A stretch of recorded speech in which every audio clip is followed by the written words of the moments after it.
Hey guys, and welcome back to Super Mario Galaxy for more cosmic-sized fun. More fun than your universe has room for. To be honest, this is probably one of my least favorite galaxies, though. Sorry, I thought you were going to cut in there and say, Tom, I'm sorry, that's not actually to scale. You probably need to do a retake and get it accurate.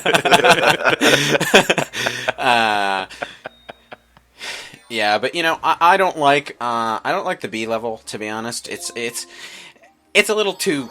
I hate to say it like this because it's going to give people the wrong idea, but it's a little too Mario 64 for my taste, especially after all the planetoids and stuff that we just got out of from the other world. It's kind of like it's a shift in pace that I'm not exactly fond of. I get what you're saying. It's like, instead of planetoids, you get like these planes. I think planes would be the best way to describe it, to like run around on. And that's fine. The biggest crime, I would say this one brings to the table, is that it's just a little bit bland, and they reuse this and give it like a colour swap later in the game. No, they mirror it, turn it to fall, and call it a new galaxy. I'm just like, no. Genius. It'll make millions. But you know, there is a funny thing between those two galaxies. If you turn around exactly at the start and look out into the distance, you'll see an M-shaped formation of star bits, and in Goldleaf Galaxy, there's an L-shaped formation in exactly the same place. Completely different galaxy. Well worth putting in the endgame. Ryan, I'll let you explain this new power-up, mate. What do you think of B Mario? Well, explaining it, first off, basically you jump and then you hold the button so you can fly a little bit. Also, you can climb honey walls. I'm not a fan because it really doesn't do anything we haven't seen before, and it kind of limits Mario's movement. Yeah, it makes Mario too floaty for my liking, and I don't really like it in Galaxy 2 because for some reason it was always relegated to the 2D sections, and I don't really care much for it there. I tolerate it more in 2D sections more than 3D because the biggest problem I have with B Mario, besides this is the complaint I have for all the power-ups in Mario Galaxy, is that they're very limited. Just like the caps in Mario 64. And, yeah, that's about it. No matter how fast you're going, if you're at top speed with Mario, and you decide to fly, he loses all that speed. And then it becomes sort of clunky, and I don't like that. Now, to its credit, with B Mario, to get extra horizontal distance, you can tap the jump button. So you can stay in the air for a longer time, and you can make some pretty long jumps. But you're still confined into the areas where you can only take advantage of with B Mario. So overall, not a very fascinating power-up. I didn't miss it after it left Galaxy 2, so. I like the little aesthetic touch of when he spins, it's just honey, basically, but besides that, not my favourite. I would say that Ice Mario is my favourite, but that won't be for a long time. Don't touch water. You may have noticed there's a lot of water around here. Yeah, that's a hazard. You'll revert back to normal Mario, and he can't fly, at least without the flight cap. He also can't stand on flowers. That's true, too. Hey, man, if there's one thing for B Mario, at least the suit is 100% biodegradable. It's just, for some reason, if you try standing on any of the flowers as regular Mario, they poof and vanish and then reappear after you fall off them. Although it is possible to get as far as that last planetoid we were on without the Beast suit if you utilize some slightly clever jumping. I'm just trying to think of what that reminds me of, like a certain character can't stand on flowers, and then it came to me. That's Deku Link from Majora's Mask. Like, in the Woodfall Temple, young Link can't stand on those, like, Venus flytraps at all. Huh. Ah, alright. Introducing the single best character to ever grace the Mario Kart franchise. It's Queen Bee! I was wondering if she would make it.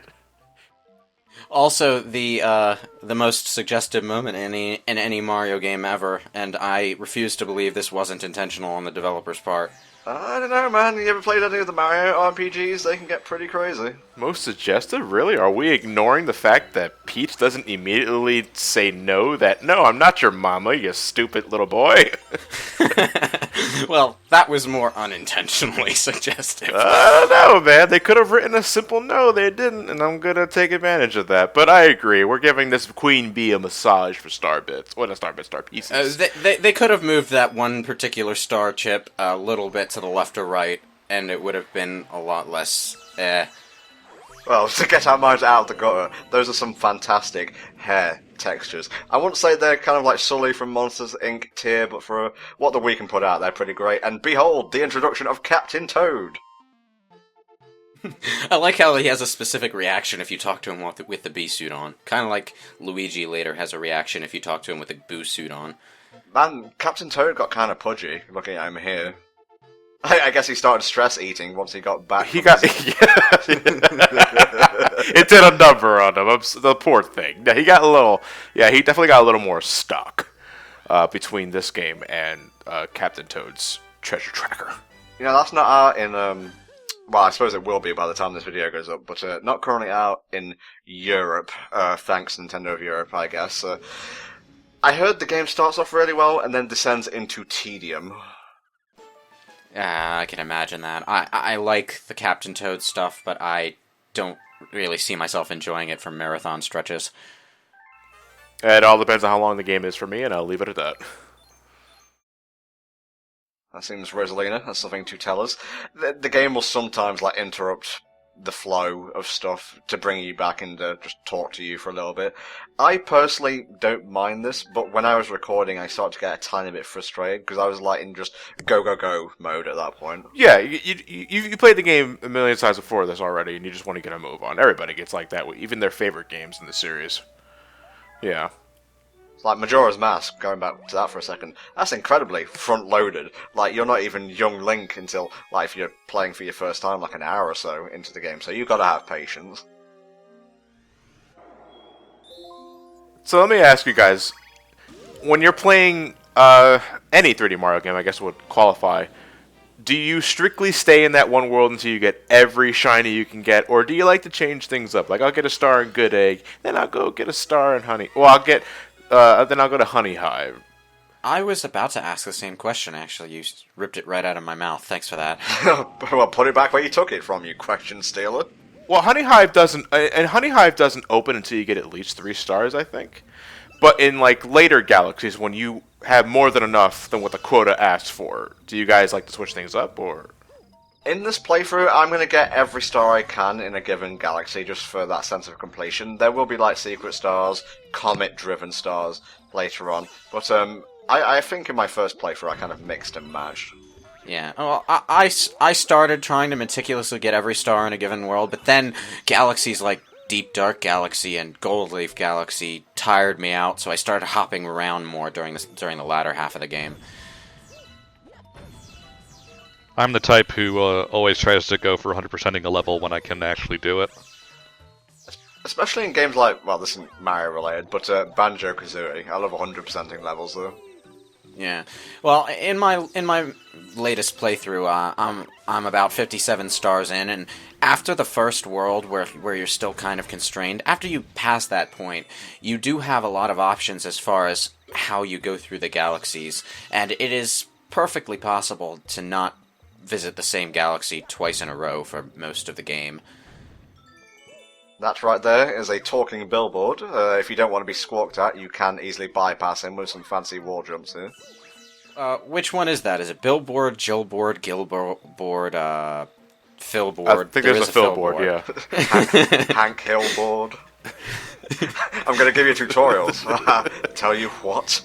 Yep. I should mention, those signs aren't signs you just read. They actually talk to you and introduce themselves as Billboard and Philboard and Jillboard, etc. Of course they talk to you. This is the Mario franchise.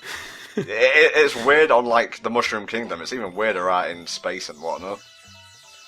Also, what is this planet? Is this the Cat in the Hat's hat, or what? Please, that's copyright. Now, the Galaxy decided to go back to its concept for Honeyhive. I think this is the only time it happens. We're giving Honeyhive a bit of flack for going from completely abandoning the Galaxy concept for a flat level design. That said, though, it's not bad. It just gets a little more traditional. I'm a bit flummoxed by these wooden textures, though. Part of me wants to ask if it's like assets from a scrapped version of the wood-themed levels that showed up in Galaxy 2 or something. It just seems a little out of place to me. Well, Galaxy 2 is made up of a lot of scrapped Galaxy 1 concepts, so... Yeah, it's very recursive. And you know, the wood level had a big Mandibug puzzle and stuff in it. So that makes me think of it, too. That's what these things are called, the Mandibugs. Couple of things. One, we kind of skipped over Rainbow Mario, who is both fabulous and also invincible, with classic invincibility theme. Also, that was a mini-boss, and a pretty terrible one at that. It was a Mandibug stacked on top of a slightly larger Mandibug. Rainbow Mario is, it only ever appears in certain places where you're supposed to use it to get a lot of star bits or something. So I find it hard to care about the invincibility in this game. If there's one thing I really wish they had done here, and I hope they do forever after 3D World, it's the power-ups. Yes, I agree. 3D Land, for as safe as it was, I do believe got the power-up system right. And 3D World continued that, and I completely agree. Not that this game needed power-ups, though, to be as good as it already is. No, it's got the whole gravity thing to fall back on, and I kind of wish they expanded upon that. I think they do a bit more in 2, where the galaxy feels a bit more, well, the gravity, rather, but the galaxies feel more refined as well, I guess. But I digress. There has been a Mandibug takeover. Mandibuzz, whatever you want to call it. We're going to have to make our way to the Queen Bee. Look at all these obstacles here. Oh no, instant game overs abound. Well, they're rightfully angry. I mean, considering what Mario did to the Queen, King? Was it a Queen Mandibug last part? I don't know. I am ambassador to their people. I'm not an authority to say. Do ambassadors usually take over their another country's watchtower? Via stomping?